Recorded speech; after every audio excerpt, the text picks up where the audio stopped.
Yet another morning, you wake up fat and unhealthy. Is today the day you're going to take control of your life and do something about it? Drop down in the comments and get some of these products.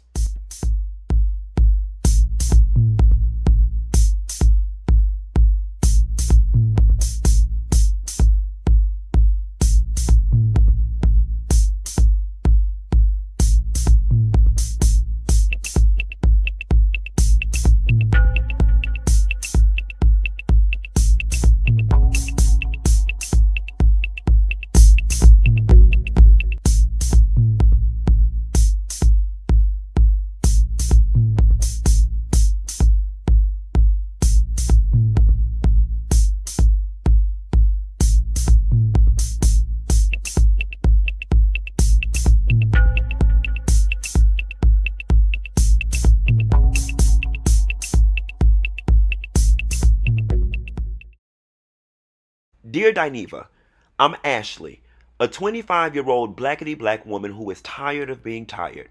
My mom, 63, had me at 38 during her last marriage with my dad. They separated when I was 7, and 3 girls, 41, 43, and 45 in a previous relationship. My sisters, being older, all lived outside the house while I grew up, with the exception of my oldest sister, who was in and out until 2017. She has 3 kids, 19, 26, and 28, which were all raised by my mom and grandmother while my sister chased boys and so on. The typical story. Now that I'm older, I've realized my grandmother was a crutch for my mom, allowing my mom to make somewhat poor decisions, i.e., quitting a job without a new offer because living with grandma is always plan B. My grandma passed away in 2010 from pancreatic cancer. I was 14 at the time and my mom completely checked out.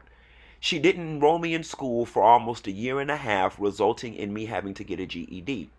My sister's kids had moved with their mom and her unemployed boyfriend at this point, coming around every now and then for dinner or whatnot. Fast forward to me at 19, me and my mom were codependent on each other because, to my knowledge, nobody really helped us and all we had were each other. I had lived with my dad in Los Angeles on and off during a period to get work and help my mom, but he was on drugs and things would happen causing me to have to move back home. Now today, we moved into a house my mom inherited in Texas in 2017. It's very old and needs work, but I've been doing inexpensive DIY renovations to make her comfortable before I moved to the city. Come to find out, she ain't been doing fucking shit with it because she owes almost $10,000 in property taxes, and the house is at risk of auction if at least half isn't paid soon. I completely shut down with anger because I feel important years of my life so far have been a waste, and with the future being unpredictable, but with opportunity, I want to take advantage of it and do something for me that makes me happy. She's closed-minded and a bit religious. I can't even have liquor in the house. I'm completely torn between doing me and sacrificing more of my life helping my mom get steady. She's cost me so much already, but nobody else helps. I'm becoming so hostile and disconnected with. I hate that I don't even enjoy her presence anymore. It's been a long time since I have. This has affected my romantic relationships because men find it weird that after a while I don't introduce them to my family, and I couldn't be less family oriented. For example, not spending Thanksgiving or Christmas with family and sending gift cards with no personal touch. Dineva, should I stay or should I go? Daughter, I wanted to answer this letter because this one really hit home for me on several points in reference to taking care of family or allowing family to leech off of you. When I went down to Florida State University and got my degree in economics, Professor Mason in this class called African Americans in the U.S. Political Economy Today pointed out to us that a black person who makes the same amount of money as their white counterpart oftentimes ends up panning out far less in life economically and socially because we as a people have a cultural obligation to reach back and pull up those behind us, whereas white people are not necessarily wired that way. Another example, I was an accountant fresh out of college, and I'll never forget, I was sitting in my CFO's office at this luxury real estate firm that I worked at. And as we're sitting in the office going over the accounts payable, my CFO's brother called her and said, listen, mom is in the hospital, congestive heart failure. The doctors say she's kind of nearing the end. Now, if that was a black person, we would have hung the phone up, ran out of the office crying on the first thing smoking to get to the state where our parent was. That lady hung that phone up and continued going over the accounts payable with me. And I'm sitting there looking like a confused dog, and I said, you not about to leave work? And she was like, no. She was like, my mother was a heavy smoker. I told my mother to stop smoking years ago, and she would not listen. This is the consequences of her actions. And while that was harsh, and I don't know if I would have been able to respond that way, it taught me a very valuable lesson at the age of 23 and 24, which is you have to let people reap what it is they have sown. So there are several things with this particular letter that I want to touch on, right? First, Iyanla Vanzant has taught us all, baby girl, you cannot pour from an empty cup. What is in the cup is yours. What runneth over is for you to share with the world. You cannot, I repeat, you cannot allow your mother and the decisions that she's made for her life, or the decisions that she did not make for her life, impede upon what it is you want to do and you want to be in this life. You have the right to be selfish. Your mother raised you to the point to get you to where you're grown. It is now your job to go out in the world and do what it is you were called to do. And that is called doing God's work. You have a mission on this earth, and it is not to clean up your mother's mistakes and feel guilty about it. Now, I'm willing to imagine, seeing as though your mom had you at 38, almost 40, then divorced your dad. Your mom probably was in that strange area of, I'm older, my kids are out of the house, it's just me and my youngest baby, and y'all have probably developed some sort of unhealthy codependency on one another. However, I am here to tell you this.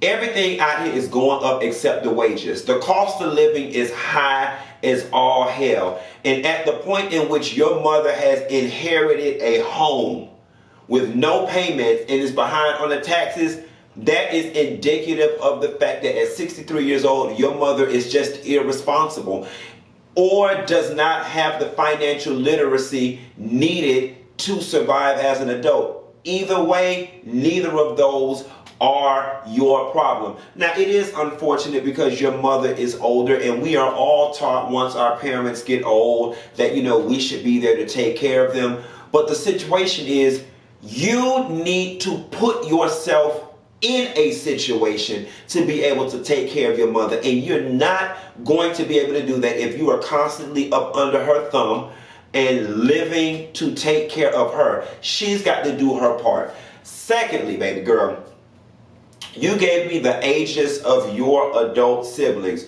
Quite frankly, they should be more established and settled in life. That responsibility should not fall on you. And I'm going to tell you what happens in families often, because it happens to me. You were the last one in the house with her. You're the youngest one, and you don't have no kids. So everybody figures, well, she can do it. Now, I am here to tell you this.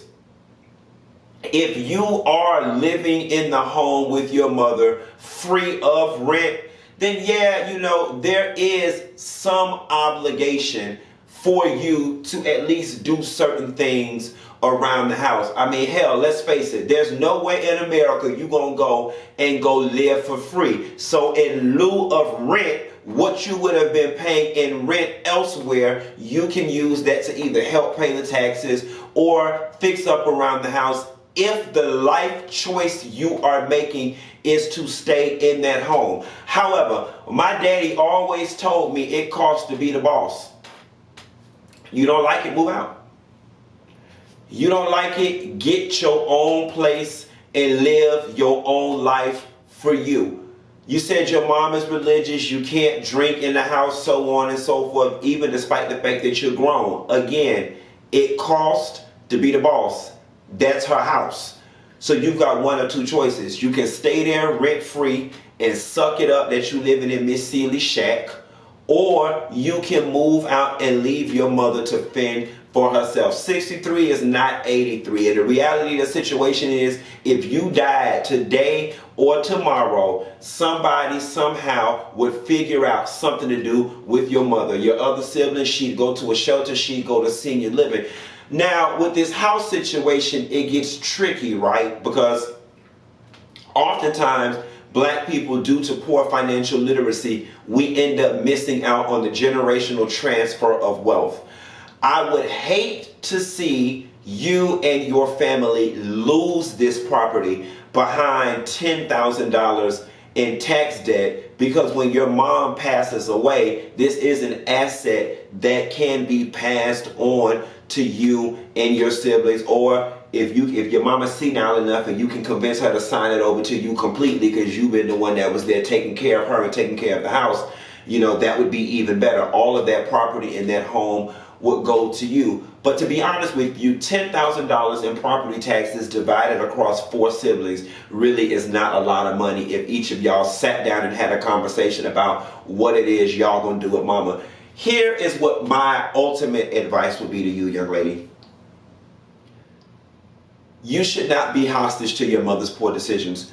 Do not hold up your life anymore worried about your mama. Your mama will be okay. If you believe in God, God takes care of babies and fools. Because if not, you will forever be resentful. You will carry that resentment of all your shoulda, coulda, wouldas, dreams deferred, and wasted potential if you do not go out there and live for you. I would advise you to have a conversation with your older siblings. Let them know what it is that you're going to do, and either they can choose to help or not help. But your mother seems to be able-bodied. You didn't know anything about her being sick.